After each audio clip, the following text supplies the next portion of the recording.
When we say rational discussion, common sense and open debate, we mean it. The reality check is here. RCR, Reality Check Radio. Well, about a month ago, the areas of around Gisborne and Hawke's Bay, as we know, got really the shit kicked out of them by Cyclone Gabrielle. And the aftermath continues. People died, livelihoods perhaps have been destroyed. The cleanup looks like it's going to last a long time.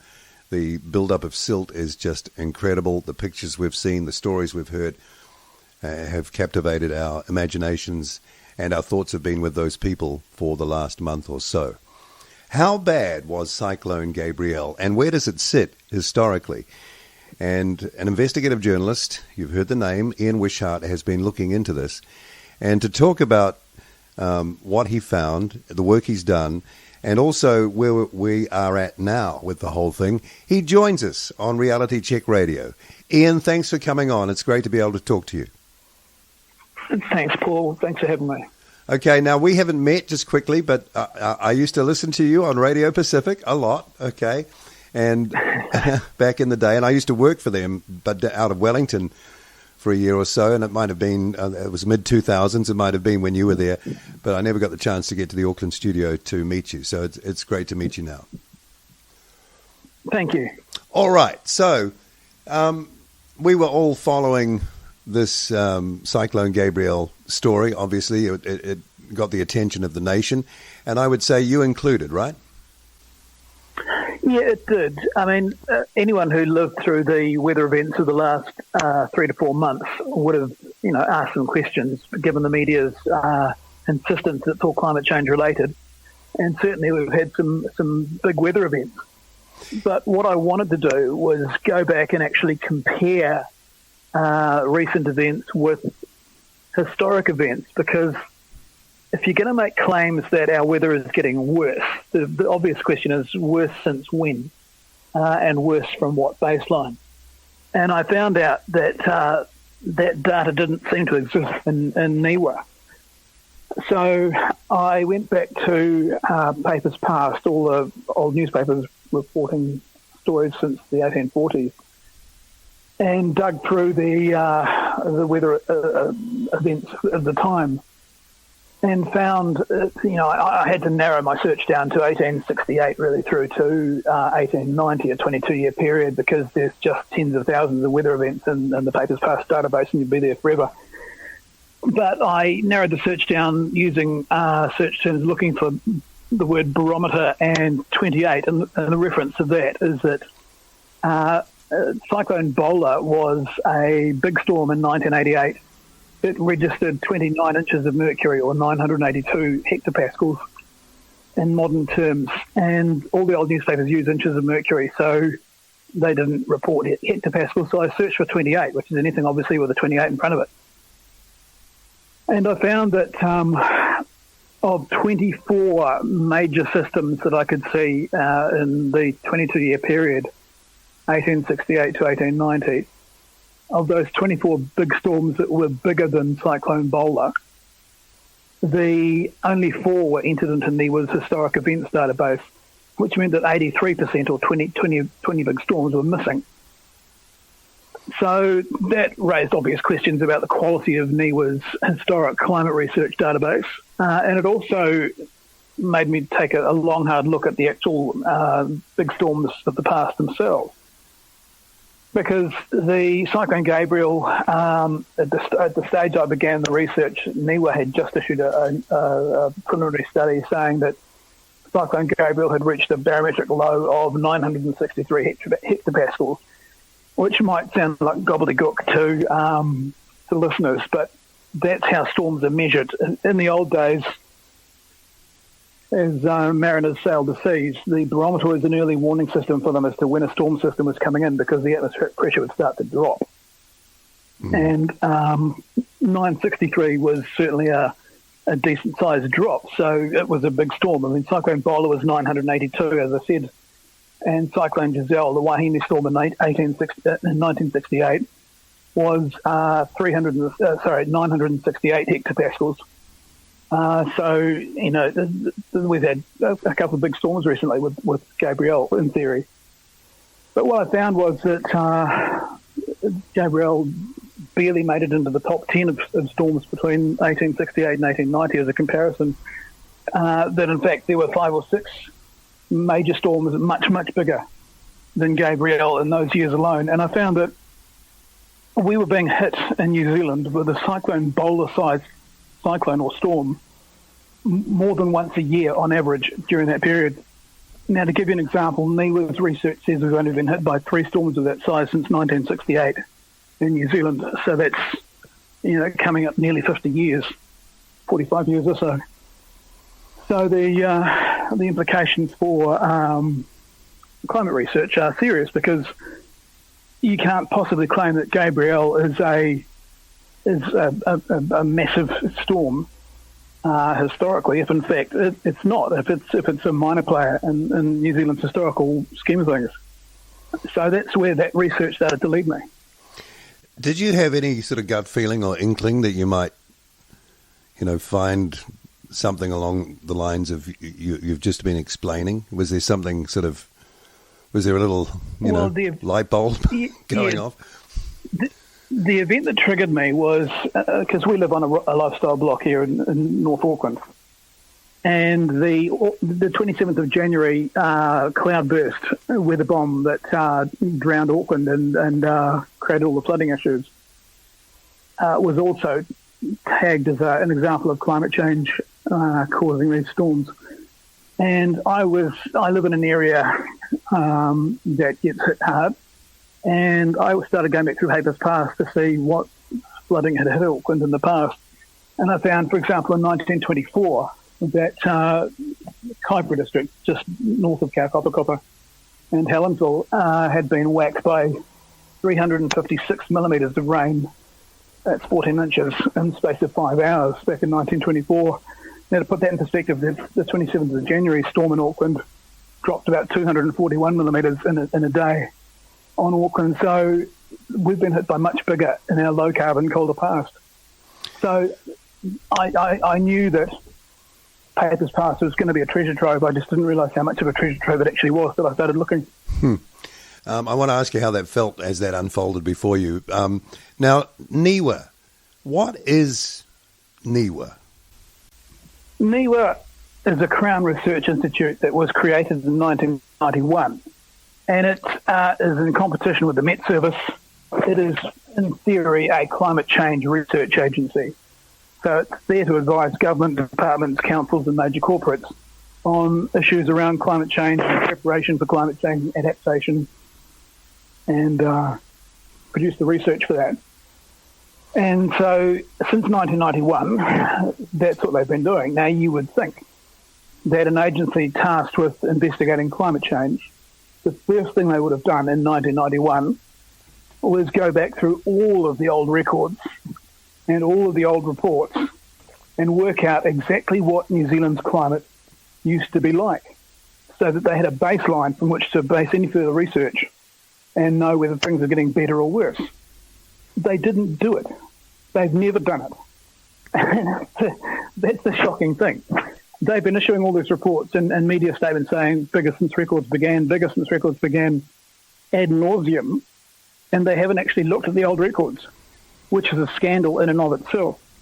It's just, it turns out that in my view, NIWA are just turning into a climate change beat-up agency where they just issue press releases several times a week to manufacture the hype around climate change as almost a climate of fear to initiate justification for various government policies. But they haven't done the hard yards. And even, recently they have been party to a hastily produced study on Cyclone Gabrielle, which claims that Cyclone Gabrielle was 20 to 30% driven by climate change based on rainfall analysis over the last 44 years.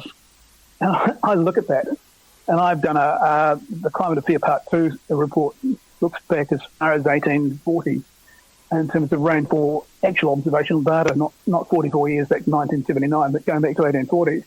And my rainfall study finds that Gabrielle is not exceptional in any way, shape or form.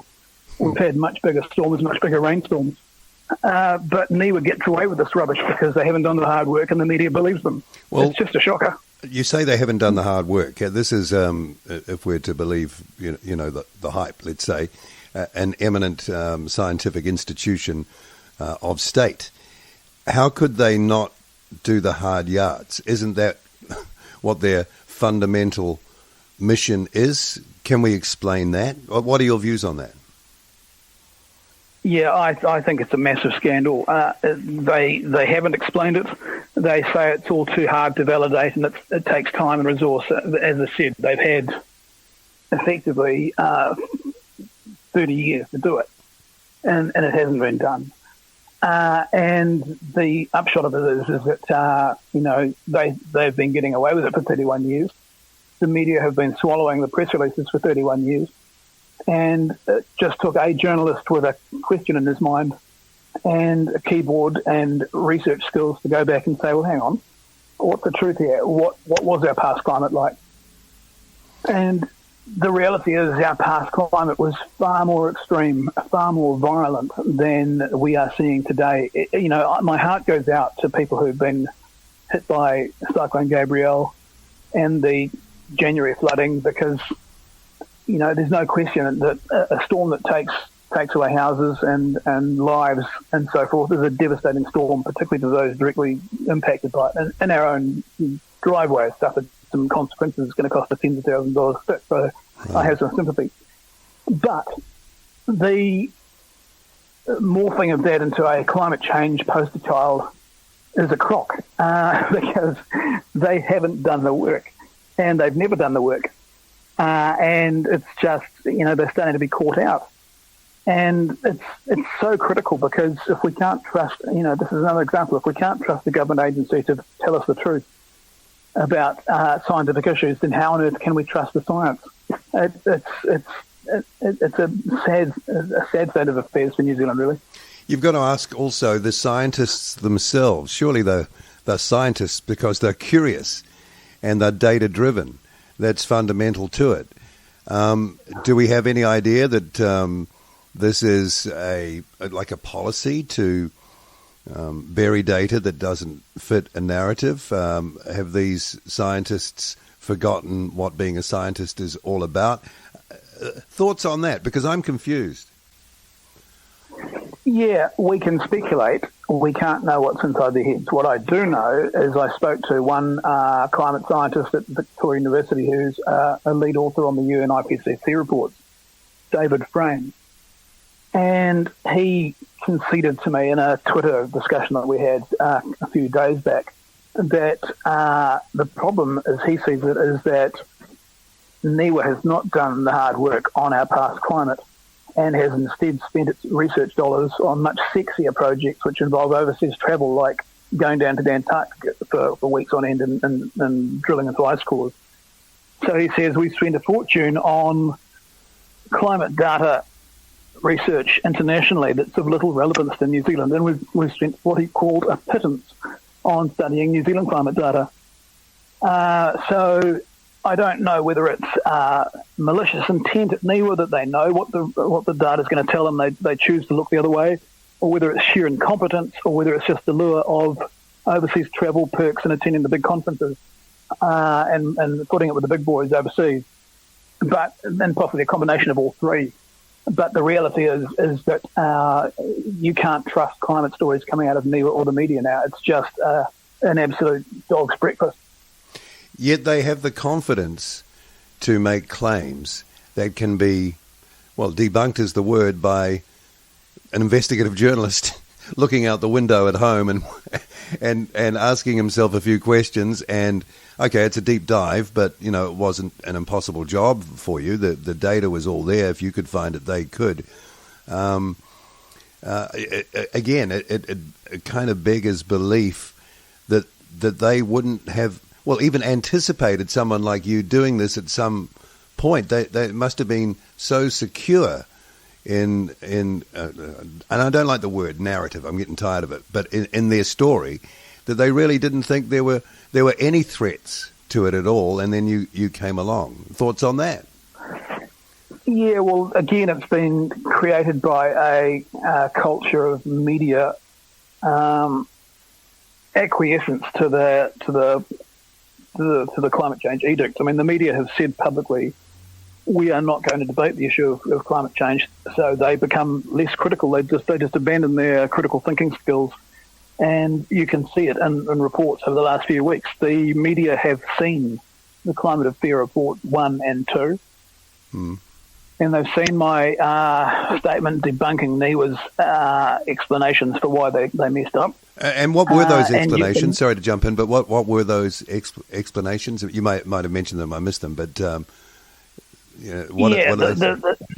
NIWA has come out and they have not attacked the data that I have found. So, in terms of the catalogue of historic big storms and all of that, there's been no debunking of that by NIWA at all. They simply do not address it. They just say that they're too busy to load all their old stuff into their systems, and that I've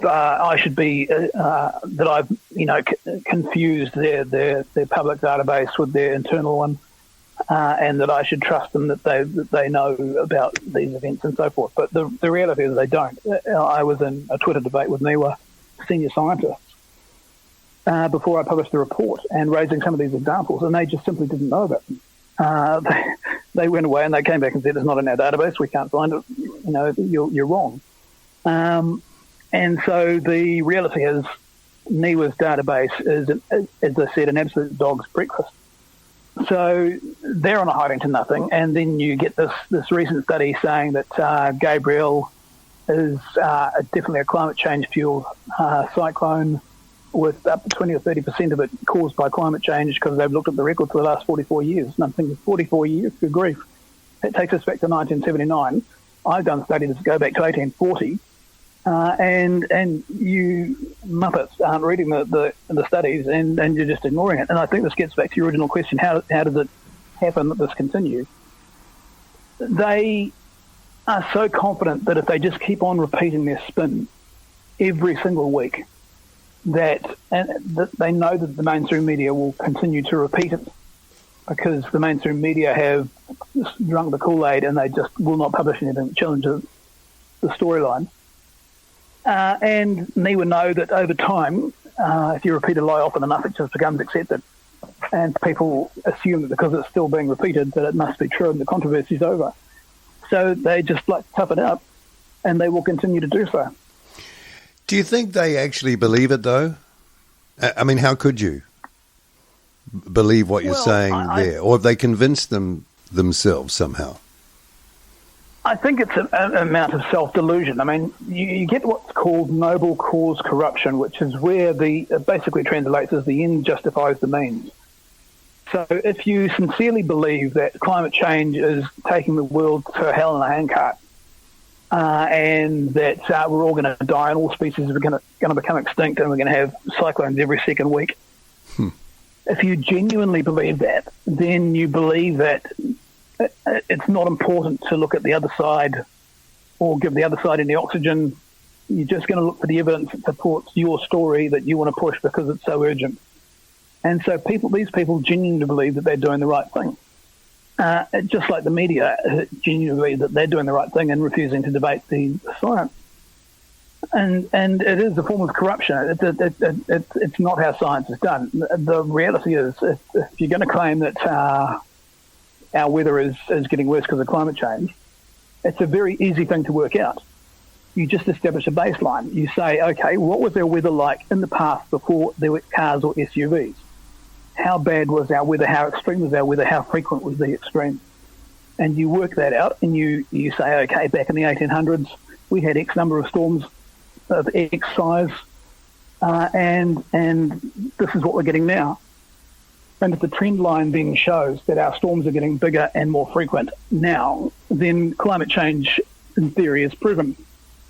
But if the trend line shows, as it actually does, that we are 20 times better off today than we were in the 1800s because we're not getting a bowler-sized storm every year, then you've got to ask the question, is the climate change extreme weather narrative true even in the slightest? Are we all scared of the future because we don't understand our past? And big decisions are being made on the basis of that information, and also, the political class it wants to hear those messages because they think it appeals to the electorate it's like a circular kind of thing, isn't it? Spiral.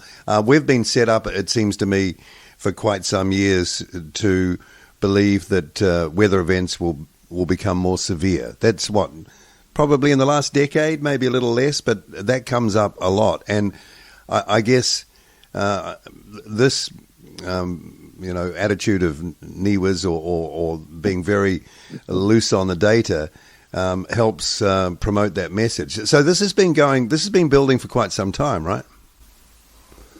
Yeah, it has. I wrote the book Aircon back in 2009 and then followed it up with Totalitaria in 2014.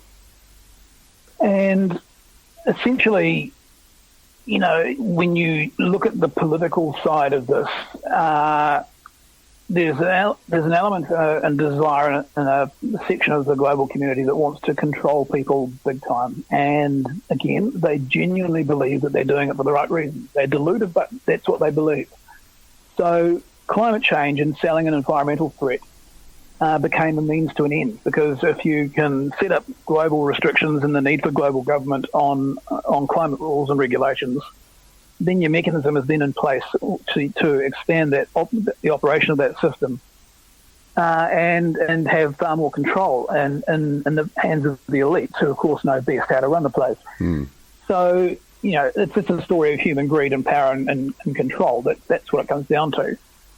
And climate change, is, when you look at the documentation and the reports written by people way back in the 40s, 50s, even earlier than that, I was identified as a meal ticket to achieve that end.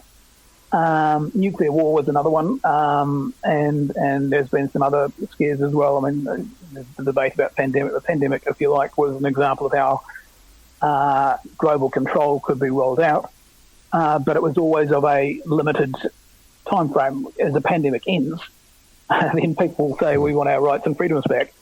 So you can't make a pandemic last forever. There's climate change. There's climate change. You can, especially if you're calling every weather event an example of extreme climate, and that's why I've always remained focused on the bigger picture. Climate change is the elephant in the room. It's the one that's going to be used to beat us into submission.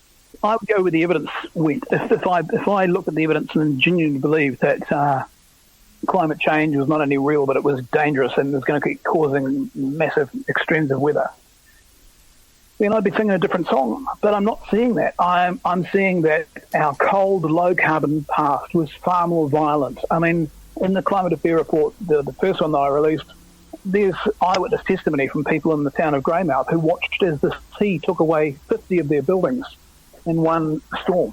It just rolled in because of the storm surge and washed away 50 buildings. I saw there's a brick church in Southland that was cracked because of the force of the winds. It's a brick church, for heaven's sake. Yeah. We've had extreme events, and we've had them far more often. So until climate scientists can explain why our past was so much more violent in terms of weather and more frequent in terms of bad weather, I'm not going to buy the storyline. If we had today to face the level of weather damage that was being inflicted on the early settlers in the late 1800s, we would be bankrupt. We couldn't have survived. The only reason they survived is because New Zealand was comparatively low tech. We didn't have tar-sealed roads. We didn't have power lines. For the most part, we didn't have a lot of infrastructure. It was just a case of getting back out with the pickaxes and cutting a new wagon track again. But nowadays, if those storms came along every year to New Zealand as they did back then, we would be stuck. I want to ask you about the bigger picture before we finish chatting. And I think this sort of points towards it, and I'm going to quote out of the early part of the Climate Affair. I guess this is part one here, because it sounds like the classic struggle session. Nationals' Maureen Pugh found herself in hot water after questioning the evidence linking Cyclone Gabrielle to climate change.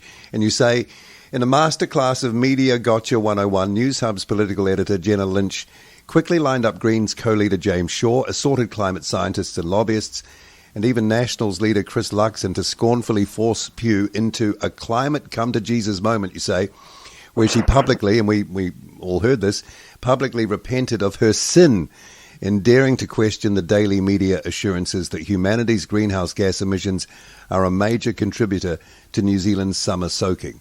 In other words, you don't have a position. You ask a simple question, which is totally logical and normal thinking for most people, usually, and you're in a struggle session and you're humiliated into, as you say, repenting your sin. That's crazy stuff, right? It is. It's insane. We've reached a position in our society today where challenging the orthodox line of thought is seen as burn at the stake time. And the TV news is the equivalent of putting people in the stocks and throwing tomatoes at them a century ago. Yeah. That means that anyone is put in a position where it's incredibly dangerous, especially if you're a politician or a high-profile person, let's say, with a lot to lose, to question anything. And then when, you get your leader, Chris Luxon, in this case, do you think he was just limiting a PR damage control, or is he brainwashed? I think there's a bit of both in that. He has come out strongly and said that he's all in on the climate thing because, National has bought into it and they see it as an electoral loser if they challenge it. So they're in the same mode as Labor, protect the theory at all costs. But, this comes back to scientific integrity. We have data now that shows that our climate was far, far worse when the carbon levels were low and the temperature was colder. So do we really want to race back to that? That question needs to be answered before we freak out about global warming. Because if it seems that a warmer climate has in fact led us to a less volatile climate, then we're not so badly off. And we're going to be spending hundreds of billions of dollars trying to remedy something that may not need to be remedied in the way that we think it does. Who do you think clips that ticket in the remedial kind of plan? Because there's a lot of opportunity to clip tickets in this, right? There's a huge opportunity, and it's a case of follow the money. The climate science and that establishment, they're huge ticket clippers. They're being funded to the tune of tens of billions around the world every year to do climate studies that back up the scary narrative. The green industrial complex, which is the big corporates who realise that they can make a buck out of selling subsidised cars and other industrial solutions to this. They're clipping the ticket furiously, and the taxpayers are paying for it. So every EV that's sold, taxpayers are contributing thousands of dollars in subsidies to. It's just massive, and of course the politicians buy into it because it justifies their control mechanisms and the dream and goal of becoming part of a one world global system, which is very much, it sounds conspiratorial, but it's very much in the documentation as to what the people who came up with this idea originally actually want. The plan's, there's a huge number of vested interests. The plan's working well, it seems. Yeah. They're ticking off the boxes as they go. The media is the communication device for getting this information or forming an impression of the world or whatever, obviously, to the public. And, I mentioned from your report, News Hub's political editor there, and I believe that Stuff has said in the past that they wouldn't be reporting material that went against the climate change. There's that word again, narrative. I mean, you've got experience in the media. You're a journalist. When, and I don't want this to become a discussion about the media. It's easy to have a go at them, but surely, Houston, we've got a problem here. If the majority of people are being informed incorrectly, as you have shown, and having their views formed, and there's fear in that too. You know, you're worried that the world could grind to a halt in terms of its livability. You're thinking about, do we have children? And I think people are questioning that now. Is it ethical even to have children in the face of this? There's kind of a self-loathing that comes out of it, which is very negative for human beings. And it's the connection point is the media. Now, if they aren't honest brokers of information, how in the hell do we have a hope? It's easy. You bypass the media. So this, and I've said this to others as well, you're not going to get the media to challenge these narratives. They're just not going to do it. Because to do it means admitting that they've got it wrong. And it means admitting that the emperor has no clothes. And there's nothing the world hates more than those sort of stories. So it comes down to the public downloading reports like Climate Affair or the Climate Affair 2, the rainfall study I did. They're available as PDFs or as links, and emailing to friends and family and just percolating it virally, just passing it along and telling people, whatever your views on climate change, read it, and then ask yourself, are we being told the truth? And that's how you get around the mainstream media. The mainstream media are already in a precarious position because the social media and alternative media are holding them accountable in the way that media used to operate 200 years ago. You go back to England or even New Zealand back in the 1800s, and the newspapers and the publishing houses were extremely partisan. They were set up by people with strong independent voices, and they shouted what they wanted to shout. And that was how competition existed in the marketplace. But we've lost that today. It's all an orthodoxy. It's all the same. Big picture stuff now. You alluded to it earlier, a few minutes ago. So this climate change is the ultimate control mechanism because it's global and it's ongoing. It doesn't have a use-by date. It's just forever in the future. Do you think that is the fundamental motive behind all this? That just pure control and power and cynically executed? Is that what you feel? I went deeper than that in the book Totalitaria. I mean, I researched Totalitaria without a preconception about what the motivation was. But I went back into the oldest records we had of the initial plans and the emergence of plans for a global government to run the world, and followed the key players into their various roles that they subsequently took up in entities like the United Nations or academia or education, and watched them work their magic. The motivating thing for them is religious.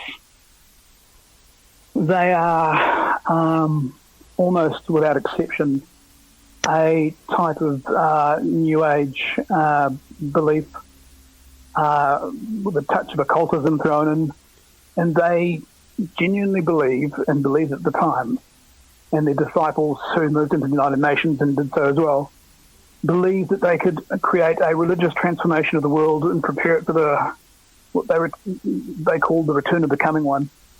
And that they had to make humanity singing one song and vibrate in harmony in order for that to happen.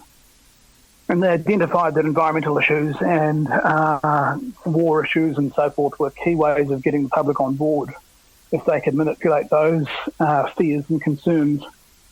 And so when you read Totalitaria, the United Nations documents are published in full.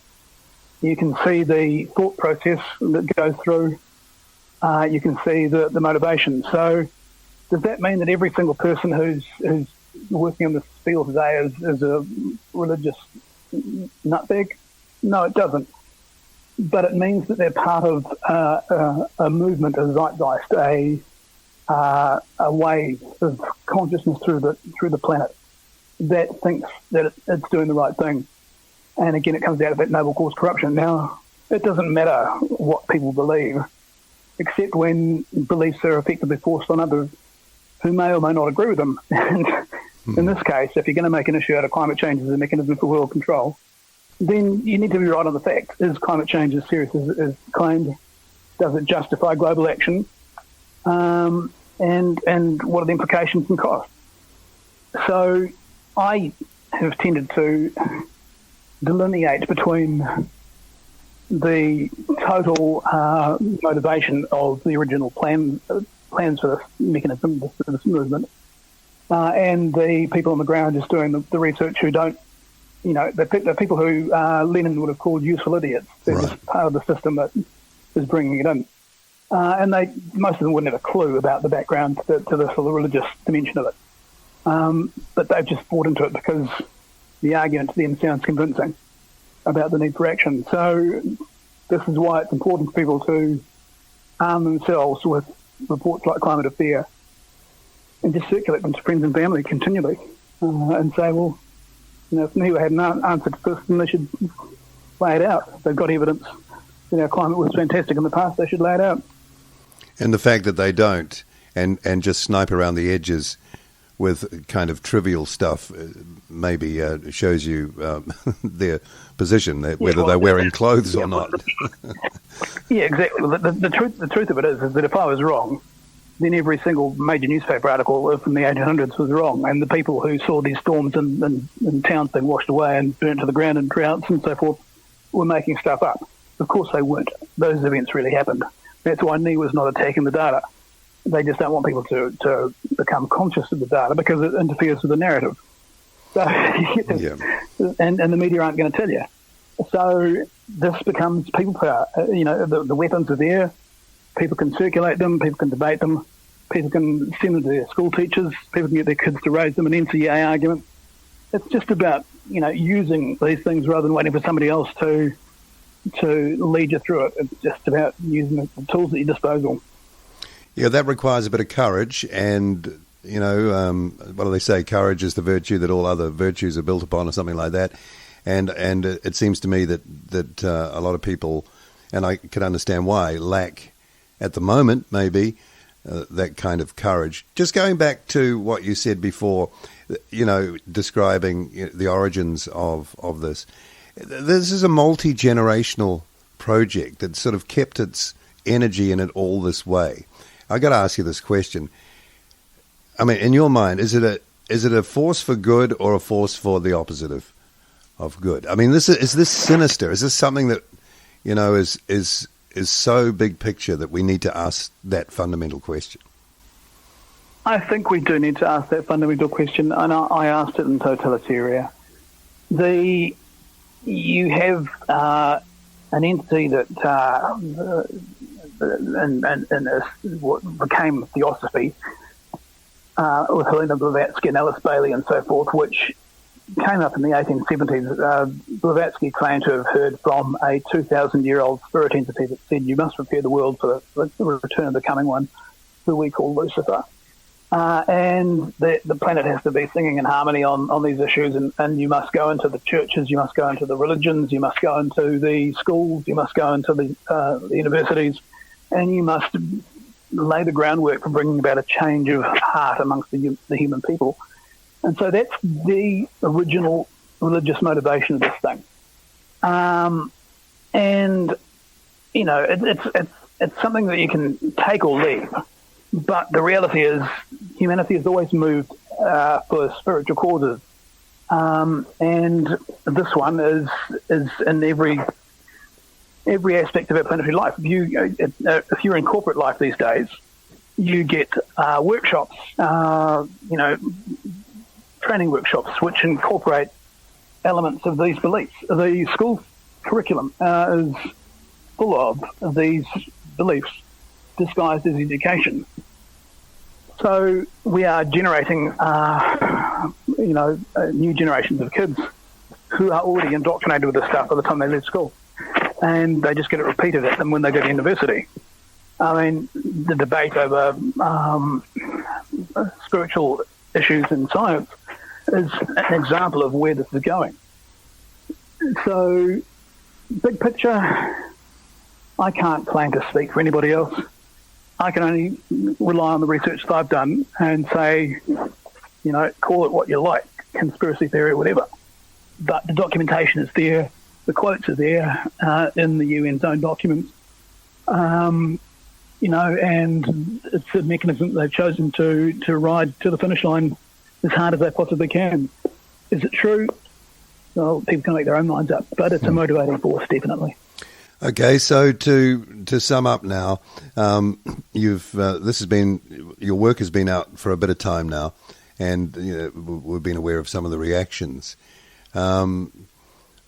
What's your reading of how it's been received? Obviously, you've had plenty of feedback. I wonder what the proportionality of that is. Do you think this is? Does your work have legs? Do you think?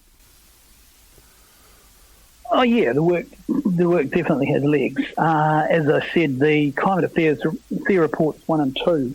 The first one dealing with the major storms of the past, and the second one dealing specifically with comparing Gabrielle's rainfall totals to past storms. That's hard data, and it's based on real observational measurements taken by, in the most case, weather stations and ships and port authorities who had calibrated equipment and reported the totals that they found at the time. So there's no question that information is real, that NIWA has not done studies equivalent to it, and that the most recent study just released deliberately chose, I guess, only to go back as far as 1979 to make the comparison instead of going back to 1840, which is where the bodies are buried. So that data's not going to change. It's real. It's got legs, and it's going to stand up the length of time and history. I guess what people do with it, as I say, is up to them. You're not going to hear it in the mainstream media, but you can tell your friends and family. And every time you have a discussion about climate change, you can just say simply, "But hang on, if our climate was far worse in the past, are we really getting more extreme events? Are we really? What does it mean?" And they'll say, "Where's your proof? Just click on the link." That simple. Yeah, well, facts don't seem to matter so much, is my impression these days. Even if you see it yourself with your own eyes, apparently you're not seeing. There are people out there to persuade you that you didn't see what you see. So, good luck with that. One thing I'd have to say in reading, those events that you drill back into, and you quote some of the quotes from those historic reports, the language they use, the kind of grammar that they use to describe things, I thought was really cool, actually. It's very evocative, and it's a pleasure to actually read some of the old journalism, just because of the eyewitness fly on the wall experience that it gives you, and looking back in our past. And one of the things, and it's touched on in the Climate Affairs report, I haven't really focused on it, but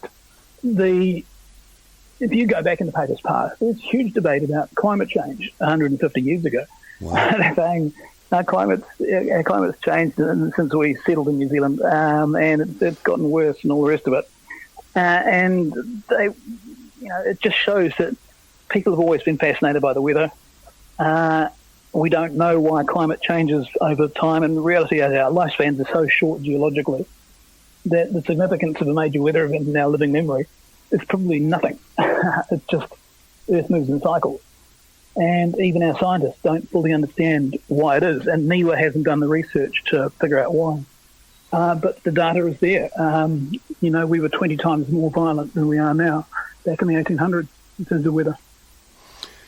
Okay, and using 1979 as your sort of baseline for history, I mean, I'd even left school by then. It's not even that long ago. It's crazy to think that you would measure something that has existed for eons and eons from 1979 upwards.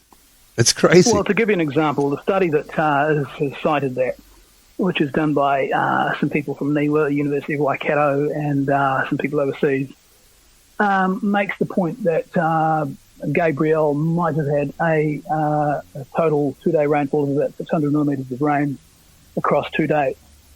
Well, if you go back to 1938, which is well outside your 1979 deadline, go back to the big storm of 1938 in the Hawke's Bay, a metre of rain dropped on Hawke's Bay.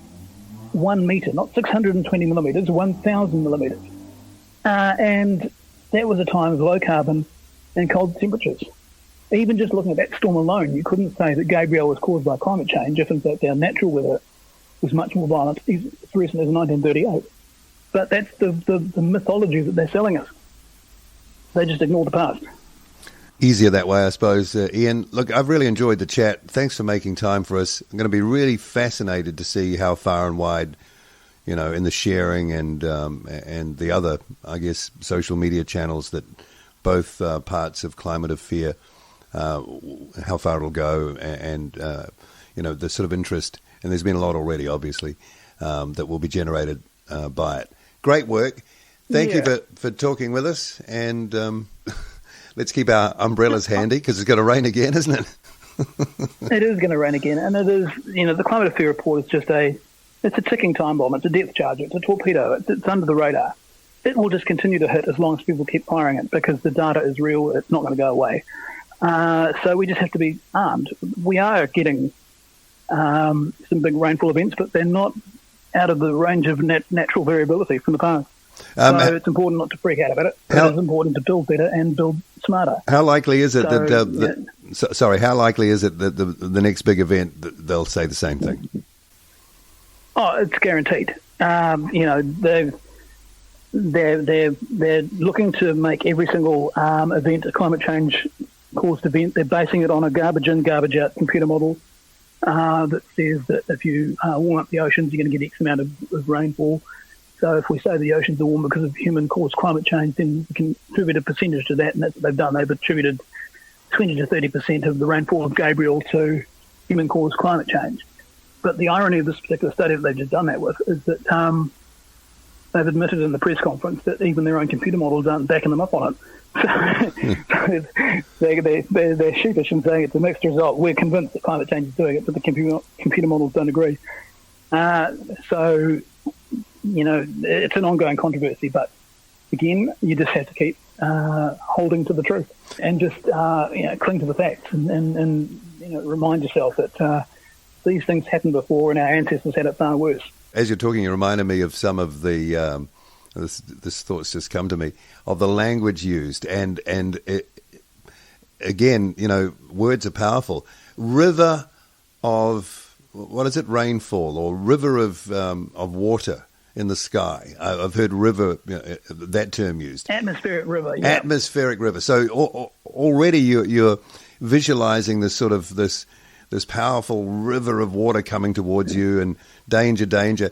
And then there's all the categorizations like a red rain event, an orange. Everything's kind of designed, and I can see why you would, categorize things in certain ways, but everything's designed to have an emotional punch. Am I right? It is, and that's, again, very carefully chosen words and phrasing. That's how they do it. They have focus groups on this sort of thing, and they take members of the public into the small rooms and run phrasing past them to see what their reaction is on an ECG meter and that sort of thing. So it's all, research to an inch of its life in terms of how people are going to react to the various phrases they choose. That's why they've taken to climate change as opposed to global warming, because it's much easier in the media to paint any event as climate change, and so that all weather is caused by human-caused gases, than it is to say we're constantly warming, because obviously warming doesn't explain massive snowfalls, record snowfalls, and cold spells. So it's all part of the same package. Ian, thanks so much for coming on Reality Check Radio, and we'll keep an eye on that, and hopefully we'll chat again. All the best. Thank you, Paul. Rational discussion, common sense, open debate. RCR, Reality Check Radio with Paul Brennan.